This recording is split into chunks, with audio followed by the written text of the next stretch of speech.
Shop Howard's for game day essentials. Save up to 37% on TVs and appliances. Get a Samsung 65-inch QLED 4K TV with Dolby Soundbar for $1199.99 after rebate. Cook up a game day feast with air fry range options and chill out with the best refrigeration in stock. Free next day delivery or curbside pickup. Finance offers from 6 to 48 months. Save even more by shopping at our outlet. Now through February 7th. Visit howards.com for details. Most things in life, I've had to figure out for myself. How to make money, how to write a resume, how to talk to boys.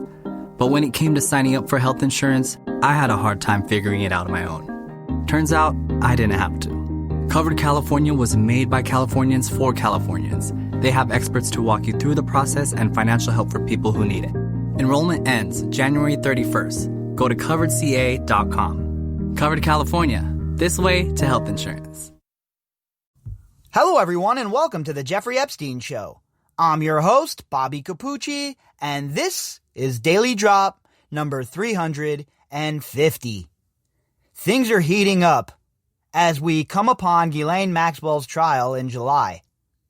The federal government and Ghislaine Maxwell's lawyers are in a heated battle right now over evidence that the prosecution is supposed to turn over to the defense.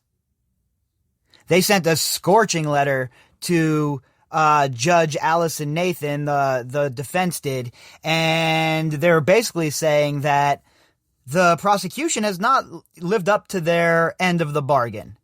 Whereas the prosecution, on the other hand, says, you're ridiculous. Of course we're living up to the bargain. There's literally millions of documents that have to be sent to you, and they're being sent to you in an appropriate manner. And by the day of the deadline, you'll have all of the documents. But that's not good enough for the defense, right? Like any defense team, they're going to try and push the envelope. They want to have as much forewarning about what's coming down the pipe as possible. They don't want to get caught up. They don't want to get caught by surprise. So they're going to maneuver, and they're going to attempt to get the prosecution to turn over all of the documents. Now, remember, the prosecution said there are some documents they didn't want to turn over until 2 months before the election. So I'm curious to see how Judge Nathan ends up ruling here and what she ends up ruling. Because the prosecution obviously has a lot of documents to go through, literally millions, and they've turned over 350,000 already. So I'm really curious to see which way Judge Nathan goes here. I don't really have much to go on with Judge Nathan. We haven't been dealing with her that often. Just a couple of times we've listened in on the court call, et cetera, et cetera. But it's not like we have an established pattern of her decisions like we did with Preska. So I'm interested to see which way Nathan ends up on this. Our article tonight is from the AP. And the headline is, Evidence Deadline Looms in Case of Epstein's Ex-Girlfriend. Well, the headline is ridiculous, first and foremost. Why do people still insist on calling her his ex-girlfriend? And this is the AP. Isn't the AP supposed to be the one who calls the election results tonight?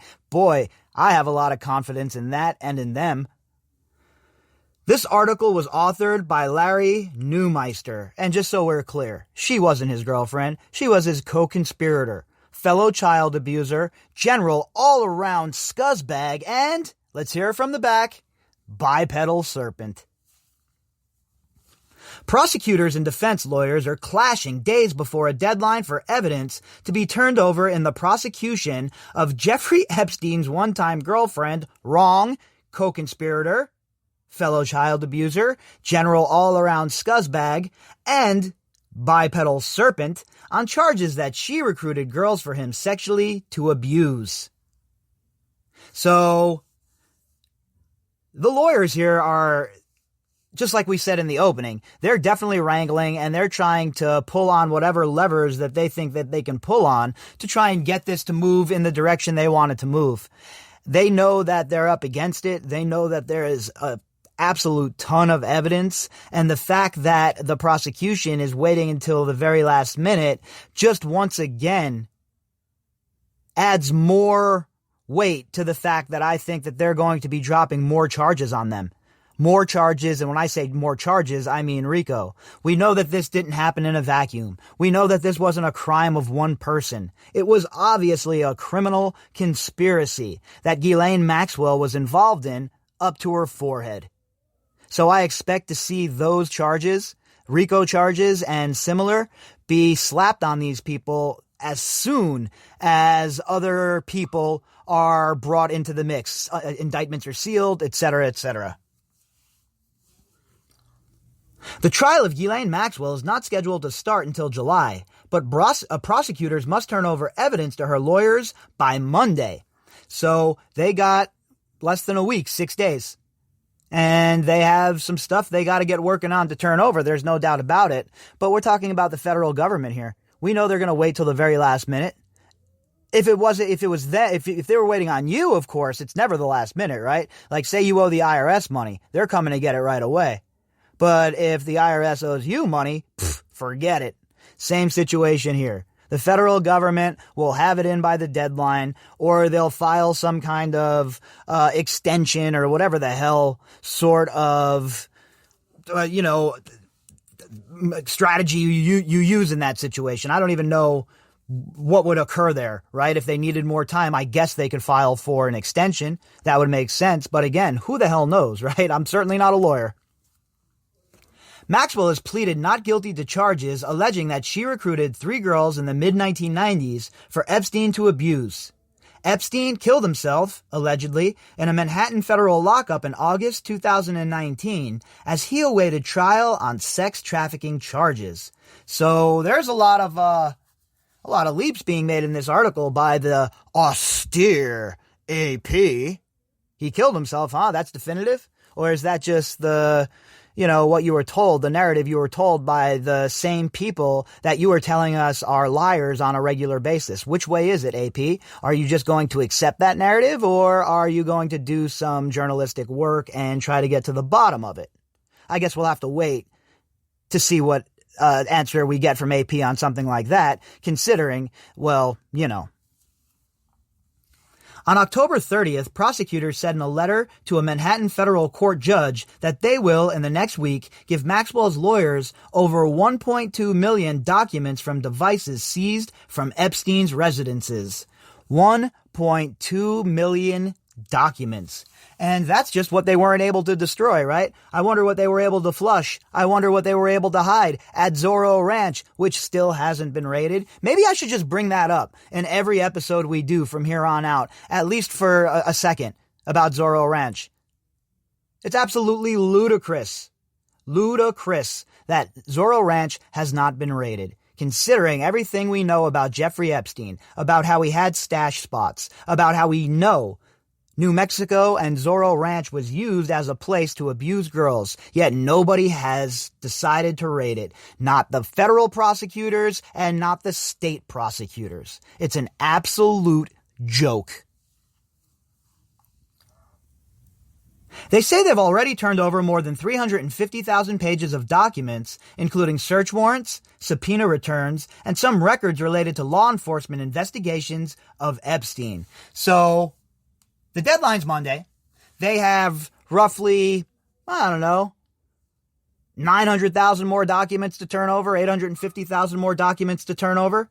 And I am almost sure at this point that they will have them turned over by Monday.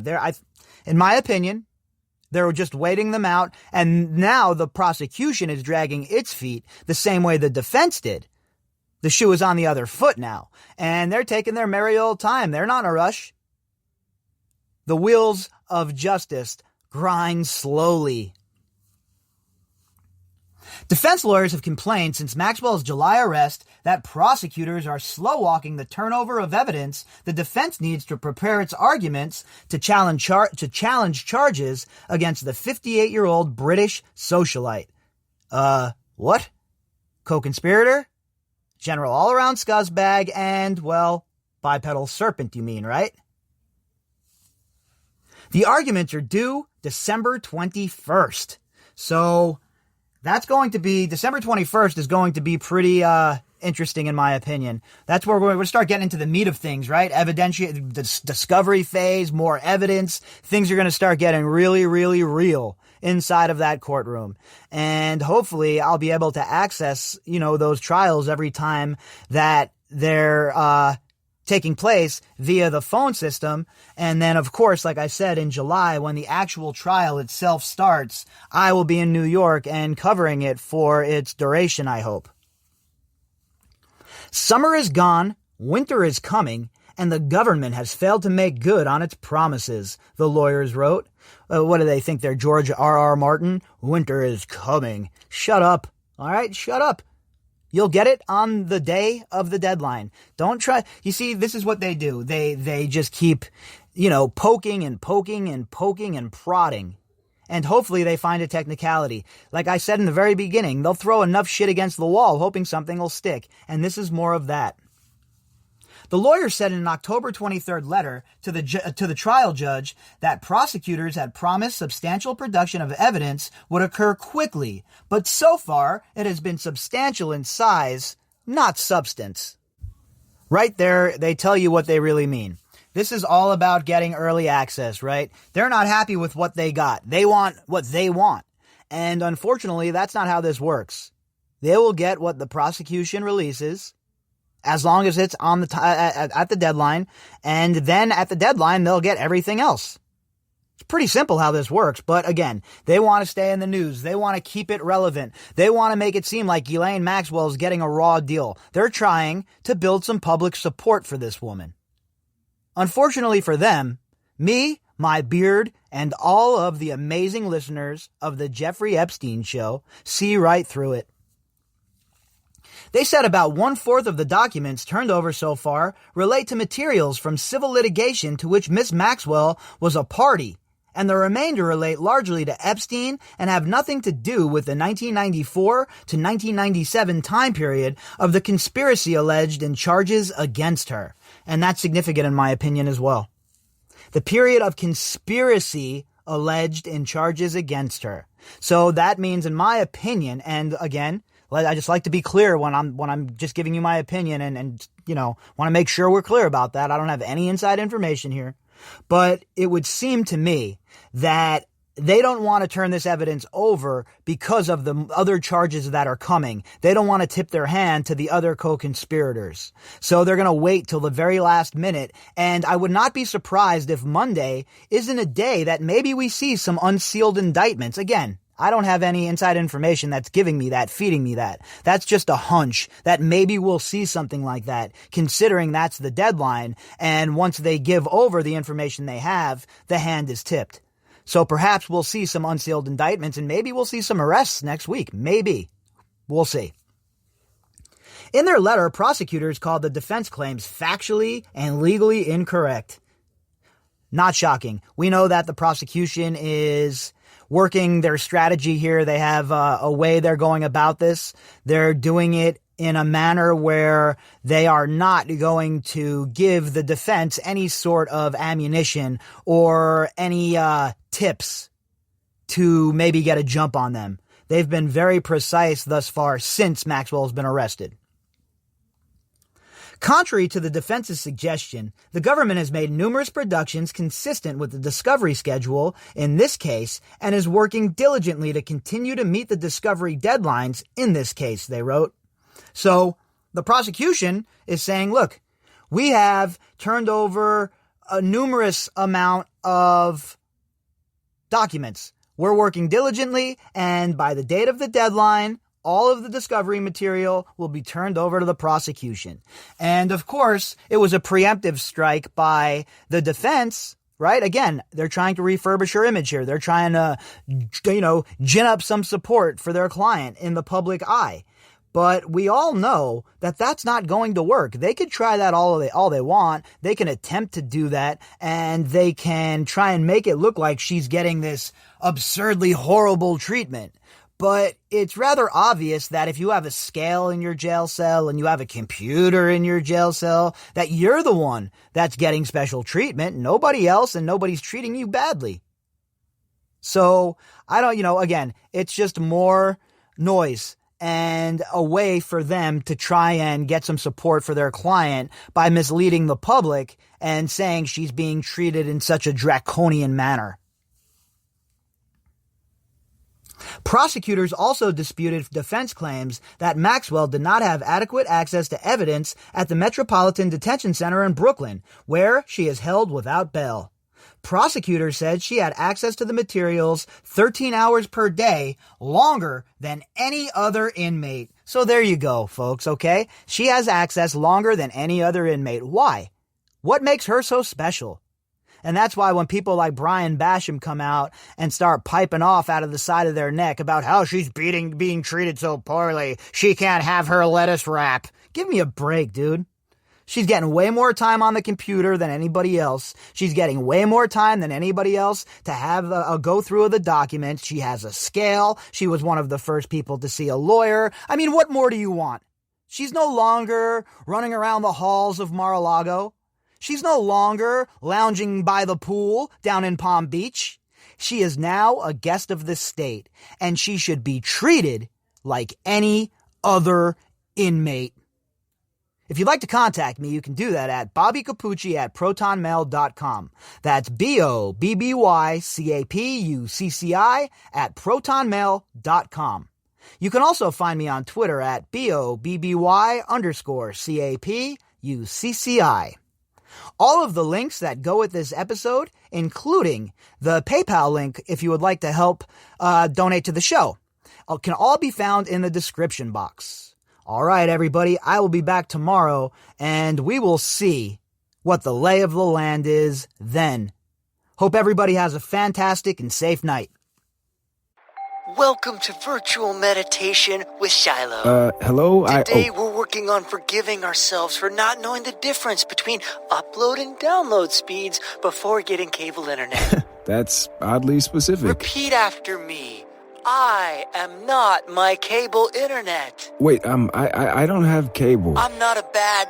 If my video calls, more like video stalls. Hey, Shiloh, there's something... I will get AT&T fiber. And I will switch classes until you do. Slow upload speeds? You're not a bad person. You just need better internet. With 20 times faster upload speeds, AT&T Fiber delivers a faster internet experience than cable. Get AT&T Fiber with no annual contract, limited availability in select areas. Call 1-877-ONLY-ATT.